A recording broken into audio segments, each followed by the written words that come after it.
പുതുമയുടെ നിറച്ചാർത്തുള്ള വീട് കാഴ്ചകളുമായി വീടിന്റെ മറ്റൊരു അധ്യായം ഇവിടെ ആരംഭിക്കുന്നു. സ്വാഗതം.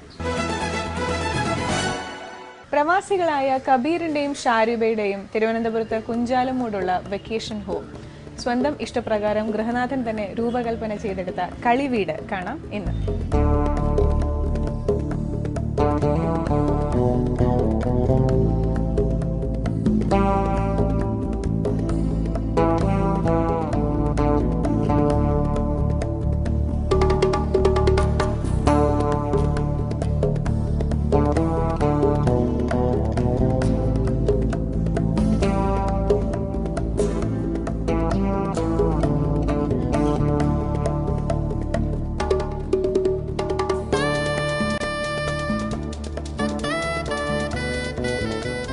ഒരു വലിയ പ്ലോട്ടിന്റെ 4 സെന്റ് കെട്ടിത്തിരിച്ചാണ് കളിവീട് കെട്ടിപ്പൊക്കിയിരിക്കുന്നത്.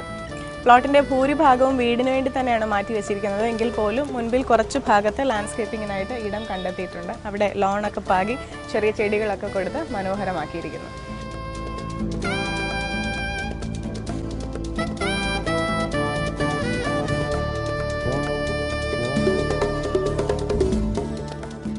ഈ ചെറിയ ഗേറ്റ് തുറന്ന് ഒരു വാക്ക് വേ ആണ് വീടിനുള്ളിലേക്ക് പോകാൻ. അവിടെ പേവിംഗ് ബ്ലോക്സ് ഒക്കെ ഇട്ട് പാകി മനോഹരമാക്കിയിരിക്കുന്നു.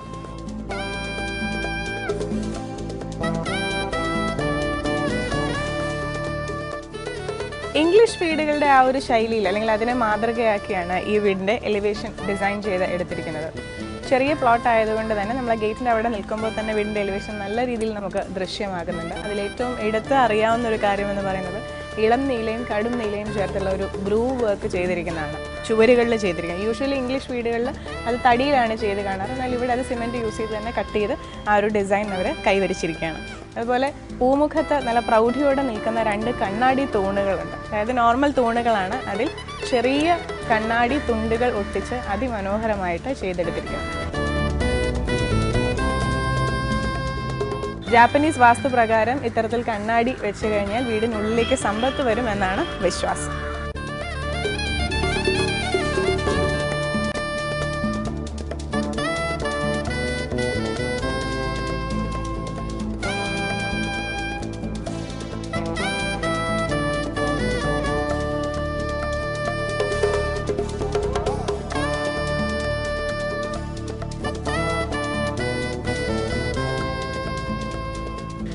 പടികൾ കയറി വരുമ്പോൾ പൂമുഖവാതിലിൻ്റെ ഇരുവശത്തേക്കും നീളൻ വരാന്തയുണ്ട്.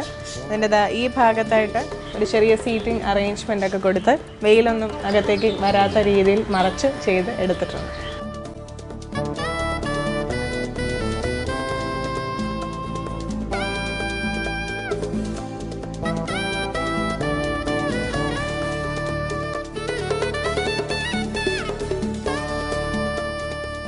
എലിവേഷനിലാണെങ്കിലും അതുപോലെ വീടിന് മുന്നിലേക്ക് എത്തിക്കഴിയുമ്പോഴാണെങ്കിലും വളരെ പ്രോമിനൻ്റ് ആയിട്ട് കാണുന്ന മറ്റൊരു കാര്യമാണ് ജനാലകളുടെയും വാതിലിനെയും ഒരു വലുപ്പം എന്ന് പറയുന്നത്.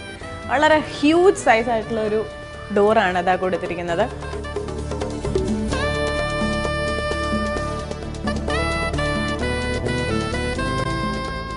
അതുപോലെ തടിക്ക് പകരം ഇരുമ്പ് ഉപയോഗിച്ചിട്ടാണ് ഡോറും ജനാലകളും ചെയ്തിരിക്കുന്നത്. അതിലൂടെ കോസ്റ്റും കുറയ്ക്കാൻ സാധിച്ചു. അതുപോലെ ഇംഗ്ലീഷ് ശൈലിയിലുള്ള വീടുകളോട് കൂടുതൽ അടുത്ത് നിർത്താനും സാധിച്ചു. നമ്പർ ലോക്കൊക്കെ കൊടുത്ത് സെക്യൂർ ചെയ്തിട്ടുണ്ട്. ഇതിനകത്തേക്ക് പോകാം.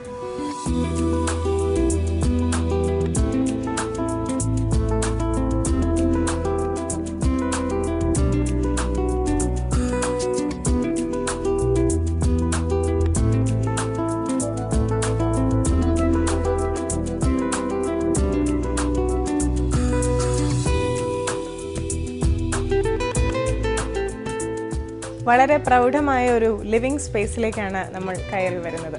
ഇവിടെ ആദ്യം ശ്രദ്ധ ആകർഷിക്കുന്നത് സീലിംഗ് തന്നെയാണ്.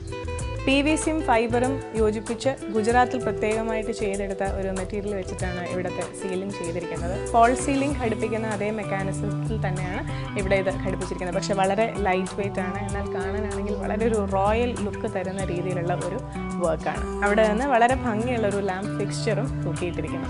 ഇപ്പോൾ ഒരു കൊട്ടാരങ്ങളെ ഓർമ്മിപ്പിക്കുന്ന രീതിയിലുള്ള സജ്ജീകരണം.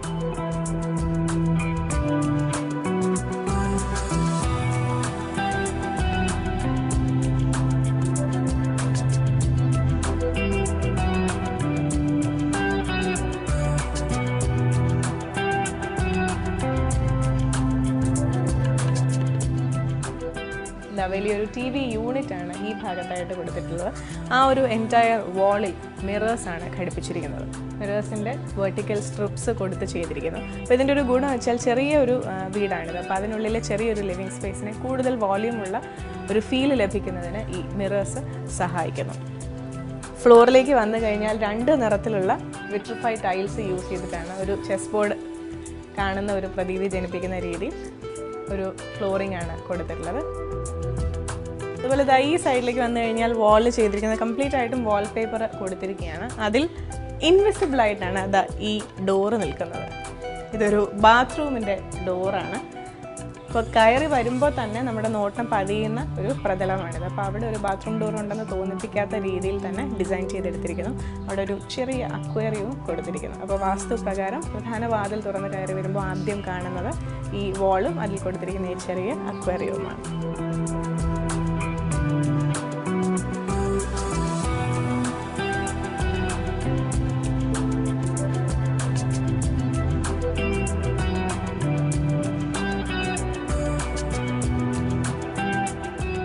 ഇവിടുത്തെ വേറൊരു പ്രധാന ആക്സസറി എന്ന് പറയുന്നത് ഈ ഫ്ലവർ പോട്ടാണ്.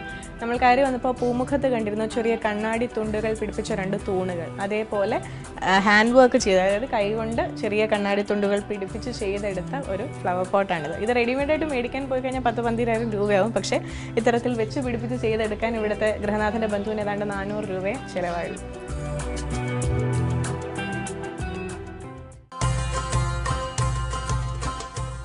കണ്ടംപററി ശൈലിയിൽ ചെയ്തെടുത്ത ഒരു കോമ്പാക്ട് കിച്ചണാണ് ഇവിടുത്തേത്. L ഷേപ്പിലുള്ള ഒരു ചെറിയ കൗണ്ടറാണ്. അതിൻ്റെ താഴെയും മുകളിലും ഒക്കെ ആയിട്ട് കിട്ടാവുന്നിടത്തോളം മാക്സിമം സ്റ്റോറേജ് കണ്ടെത്തിയിട്ടുണ്ട്. മറൈൻ പ്ലൈവുഡിൽ ചെയ്തിട്ട് അക്രിലിക് ഫിനിഷിലാണ് ചെയ്തിരിക്കുന്നത്. തന്നെയല്ല നല്ലൊരു ബ്രൈറ്റ് കളർ കോമ്പിനേഷനാണ്. വെള്ളയും മജന്തയും ചേർന്ന് വരുന്ന ഒരു ബ്രൈറ്റ് കളർ കോമ്പിനേഷൻ കൊടുത്തിരിക്കുന്നു. ഒരു മോഡുലാർ കിച്ചണിലുള്ള എല്ലാ സൗകര്യങ്ങളും ഇത്രയും ചെറിയൊരു സ്പേസിലും കണ്ടെത്തിയിരിക്കുന്നു.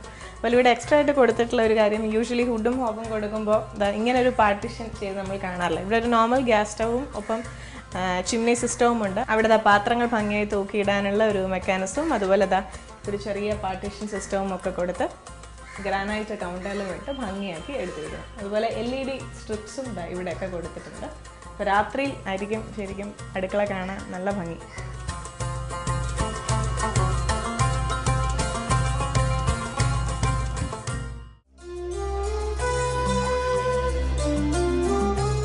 നമ്മൾ കയറി വന്നപ്പോൾ കണ്ട TV യൂണിറ്റിൻ്റെ ഏരിയ, അതിൻ്റെ മറുഭാഗത്തായിട്ടാണ് ഡൈനിങ് ഏരിയ സജ്ജീകരിച്ചിരിക്കുന്നത്. ശരിക്കും ഈ നീളൻ സ്പേസിൻ്റെ ഒരു സൈഡിലായിട്ടാണ് ഫേർണിച്ചർ സെറ്റ് കൊടുത്തിരിക്കുന്നത്. നമ്മൾ ഈ നോർത്ത് ഇന്ത്യയിൽ നിന്നൊക്കെ വരുന്ന രീതിയിലുള്ള സോഫ സെറ്റ് കണ്ടില്ല, അതുപോലത്തെ കൊത്തുപണി ചെയ്ത ഒരു സോഫ സെറ്റാണ് കൊടുത്തിരിക്കുന്നത്. അതിന് യോജിക്കുന്ന രീതിയിൽ തന്നെയുള്ള ഒരു 4 സീറ്റർ ഡൈനിങ് ടേബിളും നൽകിയിരിക്കുന്നു.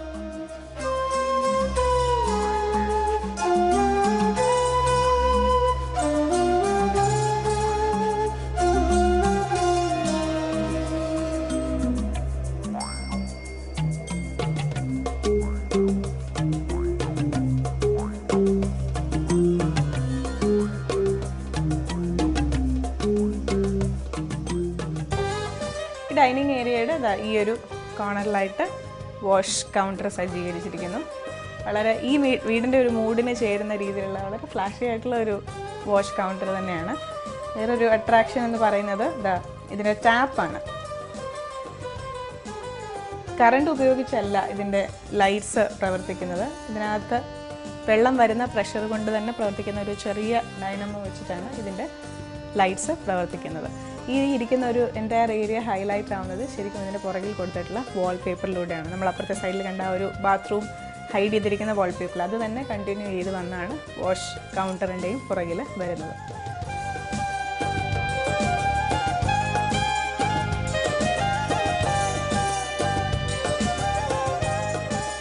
വാൾപേപ്പർ യൂസ് ചെയ്ത് ഹൈലൈറ്റ് ചെയ്തിട്ടുള്ള മറ്റൊരു പ്രധാന ഏരിയ എന്ന് പറഞ്ഞാൽ സ്റ്റെയർ കേസിൻ്റെ ആ ഒരു ഭാഗമാണ്. ഇവിടെ എല്ലാം യൂസ് ചെയ്തിരിക്കുന്ന വാൾപേപ്പർ 3D വാൾപേപ്പറാണ്. അതായത് ശരിക്കും ജീവൻ വെച്ച് വരുന്നത് പോലെ തോന്നും അതിനുള്ളിൽ കൊടുത്തിരിക്കുന്ന വസ്തുക്കൾ. ഒരു സ്റ്റോൺ ക്ലാഡിങ്ങിൻ്റെ വാൾപേപ്പറായാലും ഇവിടെ പുറകിലുള്ള പാറക്കല്ലുകളുടെ ഒരു വാൾപേപ്പറായാലും ശരിക്കും ജീവനുള്ളതുപോലെ നമുക്ക് തോന്നും. 3D wallpapers.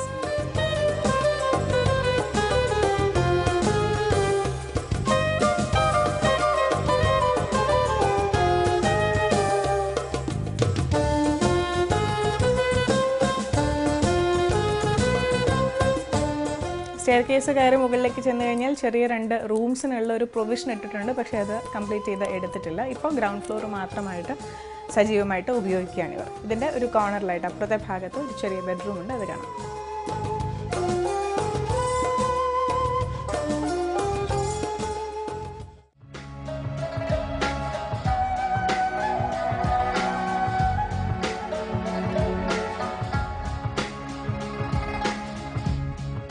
വിദേശത്ത് ജോലി ചെയ്യുന്ന ഗൃഹനാഥന് നാട്ടിൽ വരുമ്പോൾ താമസിക്കാൻ നല്ല റോയൽ ഫീലുള്ള ഒരു വീട്, അതാണ് ഈ വീടിൻ്റെ ആശയം.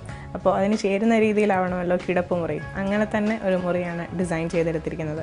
കയറി വരുമ്പോൾ കാണുന്ന ചുവരിനെ ഒരു കടും നീല നിറം യൂസ് ചെയ്തിട്ട് ഹൈലൈറ്റ് ചെയ്തിരിക്കുന്നു. അതിന് ചേരുന്ന രീതിയിലുള്ള നല്ല ബ്രൈറ്റ് ആയിട്ടുള്ള കേർട്ടൻസ് ഒക്കെയാണ് കൊടുത്തിരിക്കുന്നത്. ഈ സൈഡിലെ വാളിലാണെങ്കിൽ നിറയെ വലിയൊരു കേർട്ടനാണ് പ്ലേസ് ചെയ്തിരിക്കുന്നത്. എന്നാൽ ഷിയറൊക്കെ കൊടുത്തിട്ടുള്ളത് കൊണ്ട് അതിൻ്റെ വെന്റിലേഷൻ പർപ്പസ് നടക്കുകയും ചെയ്യും. ഫ്ലോറിൽ നമ്മൾ മുമ്പേ കണ്ട ആ ഒരു light and dark shade mix ചെയ്തിരുന്ന ആ ഒരു പാറ്റേൺ തന്നെയാണ് ഫ്ലോറിൽ കണ്ടിന്യൂ ചെയ്തിരിക്കുന്നത്. ബെഡ്റൂമിൽ നിന്ന് ആ സൈഡിലേക്കായിട്ട് ഒരു ഡ്രസ്സിങ് ഏരിയയും അതുപോലെ ബാത്റൂമും ഒക്കെ നൽകിയിട്ടുണ്ട്.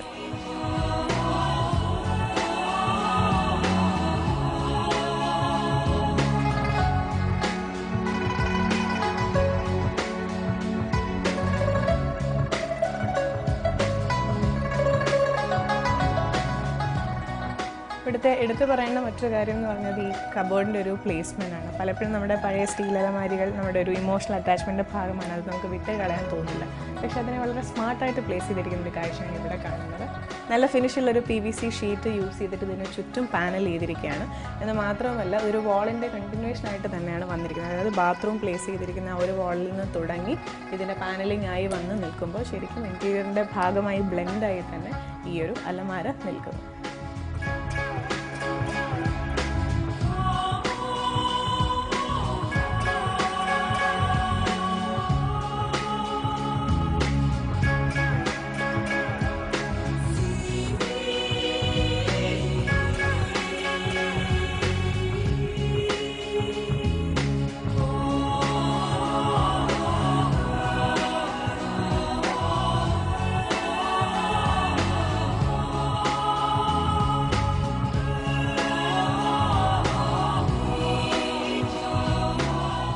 പ്രവാസിയായ ഗൃഹനാഥൻ വിശ്രമജീവിതം നയിക്കുന്നതിന് വേണ്ടി സ്വന്തം ഇഷ്ടപ്രകാരം രൂപകൽപ്പന ചെയ്തെടുത്ത ഒരു വീക്കെൻഡ് ഹോം. കാഴ്ചയുടെ ഭംഗിക്ക് പ്രാധാന്യം നൽകി എന്നാൽ ചെലവ് കുറച്ച് രൂപകൽപ്പന ചെയ്ത ഈ വീടിന് ഫേർണിച്ചറും ഫേർണിഷിംഗ്സും അടക്കം ചെലവായത് വെറും 14 ലക്ഷം രൂപ. വീട് വയ്ക്കുന്നതുമായി ബന്ധപ്പെട്ടുള്ള സമസ്ത മേഖലകളിലും സംശയങ്ങൾ സ്വാഭാവികം. അവയ്ക്കുള്ള ഉത്തരങ്ങളുമായി നമ്മുടെ വിദഗ്ധർ തയ്യാറാണ്. കാണാം ഏകജാലകം.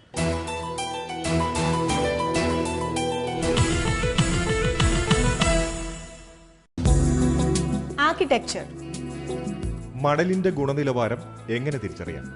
ഗൃഹനിർമ്മാണത്തിന് ഉപയോഗിക്കുന്ന മണലിൽ ക്ലേയുടെയും സിൽറ്റിൻ്റെയും കണ്ടന്റ് വളരെ കുറവായിരിക്കണം. 4% കൂടുതലാണ് സിൽറ്റ് കണ്ടന്റ് എങ്കിൽ ആ മണൽ പൊതുവെ ഗൃഹനിർമ്മാണത്തിന് ഉപയോഗിക്കാൻ നല്ലതല്ല. ഇനി എത്ര ശതമാനമുണ്ട് എന്ന് കണ്ടുപിടിക്കാനായിട്ട് ശാസ്ത്രീയമായി നമുക്ക് സീവ് അനാലിസിസ് ചെയ്യാം, അല്ലെങ്കിൽ ഗ്രേഡിംഗ് ടെസ്റ്റ് ചെയ്ത് അതിൻ്റെ ഗുണനിലവാരം നമുക്ക് മനസ്സിലാക്കാം. ഇനി മണലിൽ തന്നെ ജൈവ വസ്തുക്കളോ മരത്തിൻ്റെ കൊമ്പോ ഒക്കെ ഉണ്ടെങ്കിൽ ഒന്നെങ്കിൽ അവ മാറ്റിയ ശേഷം അല്ലെങ്കിൽ അത് ഇട്ടുകൊണ്ട് നമ്മളത് ഗൃഹനിർമ്മാണത്തിനായിട്ട് ഉപയോഗിക്കരുത്. നമുക്ക് വീട്ടിൽ തന്നെ ചെയ്യാവുന്ന ഒരു ടെസ്റ്റ് ഉണ്ട്. 1 ഗ്ലാസ് വെള്ളം എടുത്ത ശേഷം അതിനകത്ത് 1 പിടി മണലിടുക. അതൊന്ന് അടിയാനായിട്ട് കാത്തിരുന്നിട്ട് മുകളിൽ ഒരു പാട പോലെ ഇംപ്യൂരിറ്റീസോ ക്ലേയോ ഒക്കെ സെറ്റിൽ ഡൗൺ ചെയ്യുന്നുണ്ടെങ്കിൽ ആ മണൽ തീർച്ചയായിട്ടും ഉപയോഗശൂന്യമാണ്. ഇനി 1 പിടി മണൽ നമ്മൾ കയ്യിലെടുക്കുക, അമർത്തി ഒന്ന് പിടിച്ച ശേഷം തുറന്നു നോക്കുമ്പോൾ ആ മണലിലുള്ള അഴുക്കുകൾ നമ്മുടെ കയ്യിൽ ഒട്ടിപ്പിടിച്ചിരിപ്പുണ്ടെങ്കിൽ തീർച്ചയായിട്ടും ആ മണൽ ഗൃഹനിർമ്മാണത്തിന് ഉപയോഗിക്കാതിരിക്കുന്നതായിരിക്കും നല്ലത്. Interior design. ഇന്റീരിയറിൽ ഫോൾ സീലിംഗ് നിർബന്ധമാണോ? ഫോൾ സീലിംഗ് കൊണ്ട് ഗുണമുണ്ടോ? ഒരു ചതുരശ്ര അടിക്ക് ശരാശരി എന്ത് ചെലവ് വരും? വീടിന്റെ ഇന്റീരിയറിൽ മെയിൻ കോൺക്രീറ്റ് സ്ലാബിന് താഴെയായി പലതരം ഷീറ്റുകൾ ഉപയോഗിച്ച് ചെയ്യുന്ന സീലിംഗിനെയാണ് ഫോൾ സീലിംഗ് എന്ന് പറയുന്നത്. ഇതിനു വേണ്ടി wooden planks, gypsum board, bison board, PVC ഷീറ്റുകൾ തുടങ്ങിയ മെറ്റീരിയലുകൾ നമുക്ക് മാർക്കറ്റിൽ ലഭ്യമാണ്. ഡിസൈനിങ് കൺസെപ്റ്റിന്റെ ഭാഗമായി ഡെക്കറേറ്റീവ് ഫൈബർ ഷീറ്റുകളും ഫോൾ സീലിംഗിനായി ഉപയോഗിക്കുന്നുണ്ട്. അകത്തളങ്ങളിൽ ഫോൾ സീലിംഗിന്റെ പ്രാധാന്യം വളരെ വലുതാണ്. നല്ല ഡിസൈനിങ് കൺസെപ്റ്റുകൾ ഫോൾ സീലിംഗിൽ കൊണ്ടുവരികയും ഡയറക്റ്റ് ആൻഡ് ഇൻഡയറക്റ്റ് ലൈറ്റുകൾ പ്രോപ്പറായി ക്രമീകരിക്കുകയും ചെയ്താൽ വ്യത്യസ്തമായ ആംബിയൻസുകൾ മുറികളിൽ നമുക്ക് ഒരുക്കിയെടുക്കാൻ സാധിക്കും. അതുപോലെ തന്നെ മുറികളിൽ ചൂടിന്റെ അളവ് കുറയ്ക്കുവാനും വിശാലത തോന്നിപ്പിക്കുവാനും ഫോൾ സീലിംഗിലൂടെ നമുക്ക് കഴിയും. പ്രത്യേകിച്ച് ചെരിഞ്ഞ കോൺക്രീറ്റ് സ്ലാബുള്ള മുറികളിൽ ഫോൾ സീലിംഗ് ചെയ്യുന്നത് മൂലം വിശാലത തോന്നിപ്പിക്കുവാൻ കഴിയുകയും ചെയ്യും. ഇതിന്റെ ചെലവ് സ്ക്വയർ ഫീറ്റിന് 40 രൂപ മുതൽ മുകളിലോട്ട് പ്രതീക്ഷിക്കാം. പിന്നെ ഉപയോഗിക്കുന്ന മെറ്റീരിയൽസിന്റെ ക്വാളിറ്റിക്കും ബ്രാൻഡിനും അനുസരിച്ച് ഇത് മാറിക്കൊണ്ടിരിക്കുകയും ചെയ്യും. Structural engineering. അടിത്തറയ്ക്ക് ഉറപ്പുകുറവുള്ള പഴയ ഒറ്റനില വീട് പൊളിക്കാതെ മുകളിലേക്ക് ഒരു നില കൂടി പണിയാൻ മാർഗമുണ്ടോ? അടിത്തറയ്ക്ക് ഉറപ്പുകുറവുള്ള കെട്ടിടത്തിൻ്റെ മുകളിലേക്ക് പണിയുക എന്നുള്ളത് ഒരു ചലഞ്ചിങ് ആയിട്ടുള്ള പ്രോസസ്സാണ്. അതിൽ നമ്മൾ ചെയ്യേണ്ടത് എന്താണെന്ന് വെച്ച് കഴിഞ്ഞാൽ ഇപ്പോഴത്തെ അടിത്തറ എന്താണ്, അതിന് എത്ര ലോഡ് ക്യാരിങ് കപ്പാസിറ്റി ഉണ്ടെന്ന് മനസ്സിലാക്കുക. അത് കഴിഞ്ഞ് അടുത്ത സോയിൽ ടെസ്റ്റ് പരിശോധിച്ചിട്ട് ബാക്കി സോയിൽ ഉറപ്പുള്ളതാണെങ്കിൽ ഇതിൽ നിന്ന് സെപ്പറേറ്റ് ആയിട്ട് പുതിയ പില്ലറുകൾ കൊണ്ടുവന്നിട്ട് ഈ ലോഡിനെ ഈ ഫൗണ്ടേഷനെ ബൈപ്പാസ് ചെയ്തുകൊണ്ട് മുകളിൽ ടോട്ടലി ട്രാൻസ്ഫർ ചെയ്യുന്നൊരു സിസ്റ്റം ബീംസും കോളംസും വെച്ച് ഉണ്ടാക്കിയിട്ട് അതിൽ കൂടെ ലോഡ് ട്രാൻസ്ഫർ ചെയ്യാവുന്ന ഒരു സിസ്റ്റം നമുക്ക് അഡോപ്റ്റ് ചെയ്യാം. അപ്പോൾ പഴയ ബിൽഡിംഗ് അതേപടി നിൽക്കുകയും അതിലേക്ക് ലോഡ് ട്രാൻസ്ഫർ ആകാതെ പുതിയ ഫ്രെയിമിംഗ് സിസ്റ്റത്തിൽ കൂടെ ലോഡ് ഫൗണ്ടേഷനിലേക്ക് പോവുകയും ചെയ്യും. ആ വിധത്തിൽ നമുക്ക് പഴയ ബിൽഡിങ്ങിൻ്റെ ഫൗണ്ടേഷൻ മോശമാണെന്ന് നമുക്കൊരു പ്രോബ്ലം ഉണ്ടെങ്കിൽ നമുക്ക് ബൈപ്പാസ് ചെയ്തുകൊണ്ട് പുതിയൊരു ബിൽഡിംഗ് മുകളിൽ പണിയാവുന്നതാണ്. പക്ഷേ ഇത് വളരെയധികം സൂക്ഷ്മമായ പ്ലാനിങ്ങും പ്രോപ്പറായ കാൽക്കുലേഷനും നടത്തിയിട്ട് വേണം ഇങ്ങനൊരു സംരംഭം ചെയ്യാനായിട്ട്. Home tips. മുറികൾക്ക് വലിപ്പം കൂടുതൽ തോന്നിക്കാനുള്ള മാർഗങ്ങൾ എന്തൊക്കെ? മുറികളുടെ വലിപ്പവും പെയിന്റിങ്സും തമ്മിൽ എന്തെങ്കിലും ബന്ധമുണ്ടോ? ഉണ്ട്. സ്ക്വയർ ഷേപ്പിലുള്ള പെയിന്റിങ്സ് യൂസ് ചെയ്യുന്നതിന് പകരം ദീർഘചതുരാകൃതിയിലുള്ള പെയിന്റിങ്സോ അല്ലെങ്കിൽ കണ്ടിന്യൂറ്റി പെയിന്റിങ്സോ യൂസ് ചെയ്യാം. ഇത് തന്നെ ഇളം പച്ച, ഇളം നീല നിറങ്ങളിലുള്ളതായാൽ അത് മുറിയുടെ വലിപ്പം കൂട്ടാൻ ഒരു പരിധി വരെ നമ്മളെ സഹായിക്കും. ഇനി മുറിക്ക് കൂടുതൽ വലിപ്പം തോന്നിക്കാൻ മറ്റൊരു എളുപ്പവഴി പറയാം. കണ്ണാടികൾ. പല ആകൃതികളിൽ പല ഫ്രെയിംസിലുള്ള കണ്ണാടികൾ പല ഭാഗങ്ങളിലായി പ്ലേസ് ചെയ്താൽ അത് മുറിക്ക് വളരെയധികം വിശാലത തോന്നിക്കും. മാത്രമല്ല, നിങ്ങൾ പെയിൻറ്റിങ്സ് യൂസ് ചെയ്യുകയാണെങ്കിൽ 2 പെയിൻറ്റിങ്സിൻ്റെ ഇടയിൽ ഒരു കണ്ണാടി വെച്ച് നോക്കൂ, മുറി വളരെ വിശാലമാവും. കാർപ്പറ്റ്സ്, കർട്ടൻസ്, ബെഡ്ഷീറ്റ്സ് ഇവയെല്ലാം നീലൻ സ്ട്രൈപ്സ് ഉള്ളത് തിരഞ്ഞെടുക്കുക. അത് മുറിക്ക് കൂടുതൽ വിശാലത തോന്നിപ്പിക്കും. ഇതിൽ തന്നെ black and white, red and white combinations ആണെങ്കിൽ ആ ഇഫക്റ്റ് അത് കൂട്ടുകയേ ചെയ്യുള്ളൂ. മാത്രമല്ല, നിങ്ങൾ സോഫയ്ക്ക് അപ്ഹോൾസ്റ്ററി തിരഞ്ഞെടുക്കുമ്പോൾ ബ്ലാക്ക് ആൻഡ് വൈറ്റ് കോമ്പിനേഷൻ തിരഞ്ഞെടുക്കുകയാണെങ്കിൽ അതിലെ കുഷ്യൻസ് തിളക്കമുള്ളതാക്കി നോക്കൂ. മുറികൾക്ക് വിശാലത തോന്നിപ്പിക്കാൻ സഹായിക്കുന്ന വേറൊരു ഫാക്ടർ ഭിത്തിയിലടിക്കുന്ന പെയിൻ്റാണ്. ഇളം നിറങ്ങൾ കൊടുക്കൂ, അത് മുറിക്ക് കൂടുതൽ വിശാലത നൽകും. കടും നിറങ്ങൾ ഒരു ഇടുങ്ങിയ ഫീലായിരിക്കും തരിക. സീലിംഗിലും ഭിത്തിയിലും ഫ്ലോറിലും എല്ലാം ഇളം നിറങ്ങൾ തന്നെ ചൂസ് ചെയ്യുക. വാസ്തു. പുരയിടത്തിൽ കിണറിന്റെ സ്ഥാനം എവിടെയാണ്? പഴയ കിണർ മൂടുകയാണെങ്കിൽ ശ്രദ്ധിക്കേണ്ട എന്തെങ്കിലും കാര്യങ്ങളുണ്ടോ? ഒരു വീടിനെ സംബന്ധിച്ച് കിണറെന്ന് പറയുന്നത് വളരെ പ്രാധാന്യം ഉള്ളതാണ്. അപ്പോൾ കിണർ ഏത് സ്ഥാനങ്ങളിൽ വരണം എന്ന് നമുക്ക് നോക്കാം. 1-ാം സ്ഥാനം എന്ന് പറയുന്നത് മീനൻ രാശി, വടക്ക് കിഴക്കേ മൂലഭാഗത്ത് പറഞ്ഞ മീനൻ രാശി. മീനൻ രാശിയിൽ കിണറെടുക്കാൻ സൗകര്യമുണ്ടെങ്കിൽ അതാണ് ഏറ്റവും ഐശ്വര്യം. അതല്ലെങ്കിൽ കുംഭൻ രാശിയിലെടുക്കുക, വടക്ക് ഭാഗത്തുള്ള കുംഭൻ രാശിയിലെടുക്കുക. ഈ 2 സ്ഥാനങ്ങളുമാണ് ഏറ്റവും ഉത്തമം. അതല്ലെങ്കിൽ നമുക്കിപ്പോൾ ഈ പറഞ്ഞ സ്ഥാനങ്ങളിൽ തന്നെ ചിലപ്പോൾ കിണറെടുക്കാൻ സാധിക്കാത്ത അവസ്ഥ വരെയെങ്കിൽ മകരം, കുംഭം, മീനം, മേടം ഇടവത്തിൻ്റെ പകുതി വരെ നമുക്ക് കിണറെടുക്കുന്നതിൽ യാതൊരു തടസ്സവുമില്ല. ഞാൻ നേരത്തെ പറഞ്ഞ 2 രാശികൾ വരുന്നതാണ് ഏറ്റവും നല്ലത്. അതുപോലെ ഉപയോഗിച്ചുകൊണ്ടിരുന്ന ഒരു കിണർ നമുക്ക് അവിടെ ആ കിണർ എന്തെങ്കിലും കാരണത്തിൽ മൂടണം എന്ന് വന്നാൽ അത് വിധിപ്രകാരമേ ആ കാര്യം ചെയ്യാവൂ. കാരണം ഇത്രയും കാലം നമുക്ക് വെള്ളം തന്ന് നമ്മുടെ കാത്ത് സംരക്ഷിച്ച ആ കിണറിനെ ബഹുമാന പുരസ്കാരമാണ് അത് മൂടേണ്ടത്. അതിനുവേണ്ടി 1-2 കാര്യങ്ങൾ ചെയ്യുക. സൂര്യൻ ഉദിച്ച് 1 മണിക്കൂർ കഴിഞ്ഞ ശേഷം കിഴക്കോട്ട് തിരിഞ്ഞ് ചെറിയ നനവുള്ള വസ്ത്രം ഉടുത്ത് കിഴക്കോട്ട് തിരിഞ്ഞു നിന്ന് 1 കപ്പ് പാല് ആദ്യം കിണറ്റിലേക്ക് ഒഴിക്കുക. രണ്ടാമത് കരിമ്പിൻ ചാറ് 1 കപ്പ് കിണറ്റിലേക്ക് ഒഴിക്കുക. അത് കഴിഞ്ഞ് നല്ല 1 കുടം വെള്ളം കിണറ്റിലേക്ക് ഒഴിക്കുക. അത് കഴിഞ്ഞ് 1 കുട്ട മണ്ണ് ഇട്ട ശേഷം സാധാരണ മണ്ണിട്ട് അത് നിമർത്താവുന്നതാണ്. അല്ലാതെ ഒരു കാരണവശാലും തന്നെ കിണറിനെ കുറച്ച് മൂടിയ ശേഷം സെപ്റ്റിക് ടാങ്ക് അതുപോലുള്ള കാര്യങ്ങളൊക്കെ ചെയ്യരുത്. അത് മഹാപാപമാണ്. വീടും നിയമങ്ങളും. ചോർച്ച തടയാനായി വീടിന് മുകളിൽ ഷീറ്റ് ഇടുന്നതും വീടിനോടനുബന്ധിച്ചുള്ള മൃഗങ്ങളുടെ കൂടുകൾ, ഷെഡുകൾ എന്നിവയും നിർമ്മിക്കുമ്പോൾ അളവിൽ കണക്കാക്കുമോ? വീടിൻ്റെ മുകളിൽ ചോർച്ച തടയാനായിട്ട് ഷീറ്റ് ഇട്ട് കഴിഞ്ഞാൽ അത് ഏരിയയിൽ പെടുമോ എന്ന് സംശയം ഉണ്ടാകാറുണ്ട്. ഇത് നമ്മൾ ഈ ഷീറ്റ് ഇടുന്നതിൻ്റെ ചുറ്റും ചുമര് കെട്ടുന്നില്ല എങ്കിൽ അത് ഏരിയയിൽ പെടുന്നില്ല. അത് ചുറ്റും തുറന്ന് കിടക്കുകയാണെങ്കിൽ അത് ഏരിയയിൽ പെടുകയില്ല. അതിൽ പക്ഷേ നമ്മൾ എന്തെങ്കിലും യൂസ് അതിന് കൊണ്ടുവരികയാണെങ്കിൽ അത് ഏരിയയിൽ പെടുന്നതാണ്. അതുപോലെ വീടിന് ചുറ്റുമുള്ള സ്ഥലത്ത് പട്ടിക്കൂട്, കോഴിക്കൂട്, മറ്റ് ഷെഡുകൾ എന്നിവ ഏരിയയിൽ പെടുന്നുണ്ടോ എന്നുള്ള സംശയം ഉണ്ടാവാറുണ്ട്. ഈ വക അസസറി ബിൽഡിങ്സായിട്ട് വരുന്ന ചില ഷെഡുകൾ ഏരിയയിൽ പെടുന്നതല്ല. പക്ഷേ ആ ഷെഡുകൾക്ക് മിനിമം 1 മീറ്റർ ദൂരം ബൗണ്ടറിയിൽ നിന്നും ഉണ്ടാവേണ്ടതാണ്. അതുപോലെ തന്നെ മൊത്തം ഓപ്പൺ സ്പേസിൻ്റെ 15% വരെ ഇത്തരം ഷെഡുകൾ നമുക്ക് പണിയാവുന്നതാണ്. വീടിന്റെ മറ്റൊരു അധ്യായം കൂടി പൂർണ്ണമാകുമ്പോൾ പ്രിയപ്പെട്ട പ്രേക്ഷകർ നിർദ്ദേശങ്ങളും അഭിപ്രായങ്ങളും എഴുതി അറിയിക്കാൻ മറക്കരുത്. വിലാസം: ദ പ്രൊഡ്യൂസർ, വീട്, മനോരമ ന്യൂസ്, അരൂർ, ആലപ്പുഴ. ഞങ്ങളുടെ email ID veed@mmtv.in. Website address www.manoramanews.com. വീടിന് മുൻ അധ്യായങ്ങൾ ഇപ്പോൾ യൂട്യൂബിലൂടെയും കാണാം. Channel address youtube.com/manorama news. വീണ്ടും അടുത്ത ആഴ്ച കാണാം. നമസ്കാരം.